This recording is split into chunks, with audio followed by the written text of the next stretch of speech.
ఓం జై శ్రీ హర హర మహాదేవ శంభో శ్రీ కాశీ విశ్వనాథ గంగాదేవి నమః. ఓం జై శ్రీమాత్రే నమః. ఓం జై శ్రీరామ్. ఓం నమో వెంకటేశాయ గోవింద. ఓం నమో నారాయణాయ గోవింద. హరే కృష్ణ.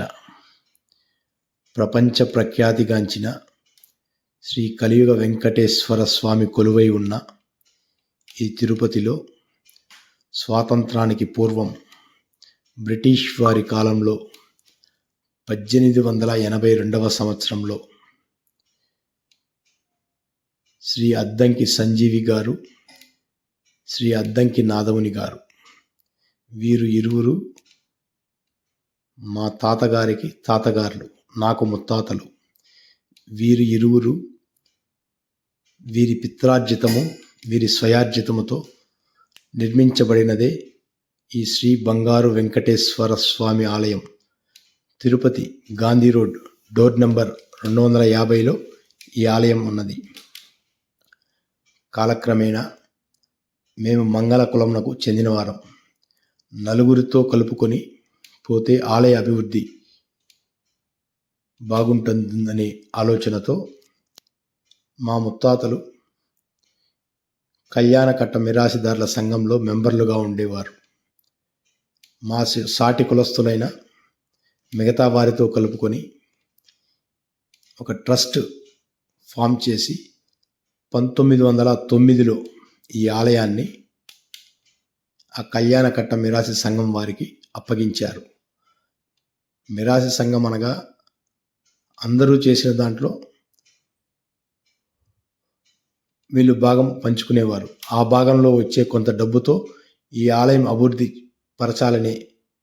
పరుస్తారనే ఆలోచనతో ఈ ఆలయానికి విరాళంగా ఆ రోజుల్లో ఆలయం పక్కన ఒక 2 ఇల్లులు, తిరుపతి రైల్వే స్టేషన్ దగ్గర మంగళ మండపం, ఈరోజు వెల్కమ్ కూల్ డ్రింక్స్గా పిలువబడే ఆ ఇల్లు, ఇంకా తిరుచానూరు దగ్గర 2 ఇల్లులు, ఇవన్నీ ఈ ఆలయ అభివృద్ధి దృష్ట్యా ఆ కాలంలో ఈ ట్రస్ట్ వారికి విరాళంగా ఇస్తూ ఈ ఆలయ అభివృద్ధి కొరకు ఈ ఆస్తులు బాడుగకు ఇచ్చి, ఆ బాడుగ డబ్బులు ప్లస్ వీధి మిరాసిలో వచ్చే డబ్బులతో ఈ ఆలయం అభివృద్ధి పరచమని వారు అభివృద్ధి పరుస్తారనే నమ్మకంతో వారికి అప్పగించారు. వారి ఆధ్వర్యంలో 1946 వరకు వారి ఆధ్వర్యంలోనే ఈ ఆలయం బాగోగులన్నీ నడిచింది. 1946లో శ్రీ టీటీడీ వారు ఒక కమిటీ వేసి ఈ మిరాసులన్నీ చెల్లవని మొత్తం వారి కంట్రోల్లోకి కళ్యాణ కట్టలన్నీ తీసుకున్నారు.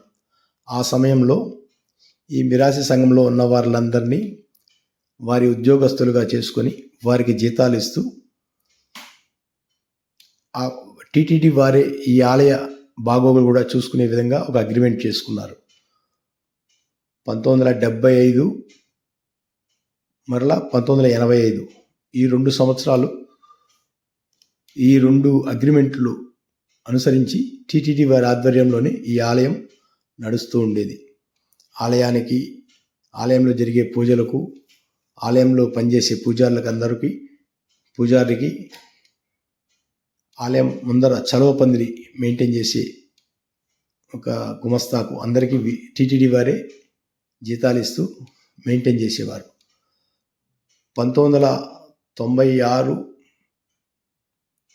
వీరి హ్యాండ్ ఓవర్ అయినట్టు కాపీ చూపించారు.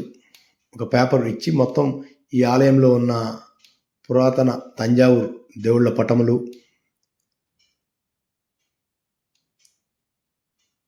ఈ రోజుకి రాముల వారి గుడి, గోవిందరాల గుడి తేరు రోజు తేరు పైన పెట్టే గొడుగు ఈ ఆలయంలోనే ఉన్నింది. 96లో ఇవన్నీ వారు తరలించుకు వెళ్ళి వారి మ్యూజియంలో ఎక్కడో భద్రపరిచినారు.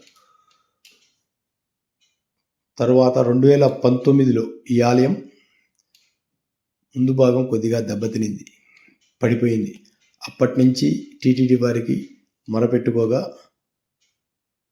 కొన్ని కారణాల వలన ఈ కళ్యాణకట్ట మిరాసి సంఘంలో ఉన్నవారు వేసిన కేసుల కారణంగా మేము ఇప్పుడు జోక్యం చేసుకోలేమని చెప్పినారు. 2019 నుంచి ఇప్పటి వరకు ఆ కేసు జరుగుతూనే ఉంది. పోయిన నెలలో డిజాస్టర్ మేనేజ్మెంట్ వారి తరపున కలెక్టర్ గారికి, మున్సిపాలిటీ వారికి, ఎండోమెంట్ వారికి లెటర్ పెట్టగా వారు వచ్చిన పిదప తిరుమల తిరుపతి దేవస్థానం వారు ఈ ఆలయం ముందు ఫెన్సింగ్ వేసి వెళ్ళారు, జన నష్టం జరగకూడదని. దాని తర్వాత 2-3 సార్లు వెళ్ళి అడిగినా ఇంకా కోర్టు కేసు గురించి చెప్తూనే కాలయాపన అయిపోతూనే ఉంది. ఆ శిలాఫలకం పైన ఉన్నది 10/9/1899 నాడు నిర్మించినట్టు ఉన్న శిలాఫలకం. ఆ శిలాఫలకంపై మా తాతగారి పేరు, శ్రీ అద్దంకి సంజీవి గారి పేరు ఈనాటికి ఉంటుంది, గమనించగలరు. అంత పురాతన ఆలయం క్రమక్రమంగా ఈ రోజుకి పూర్తి ప్రమాదకర పరిస్థితికి చేరుకునింది. ఆ గోడ జారి ఈ గుడిపైన పడిందంటే గుడి పూర్తిగా కనుమరుగైపోతుంది. ఇదే విషయంగా వాళ్ళు తిరుగుతుంటే కోర్టుకు లెటర్ పెట్టుండాము, ఇంకా రాలేదు. ఇదే విషయం ఈ 1.5 నెలగా ఇదే జరుగుతూనే ఉంది. మొన్న 2 రోజుల ముందు ఆ గోడ ఉన్న ఆలయం ప్రక్కనున్న బిల్డింగ్ సీలింగ్ కొద్దిగా కూలిపోయింది.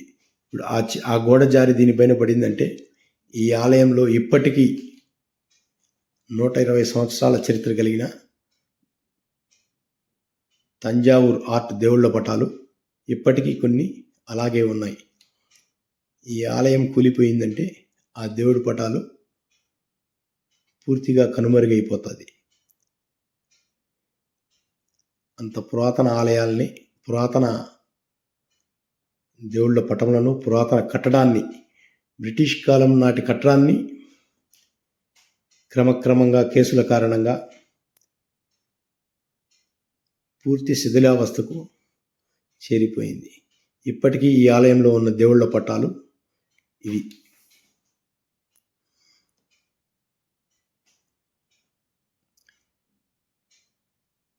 జై శ్రీరామ్, జై శ్రీరామ్, జై శ్రీరామ్.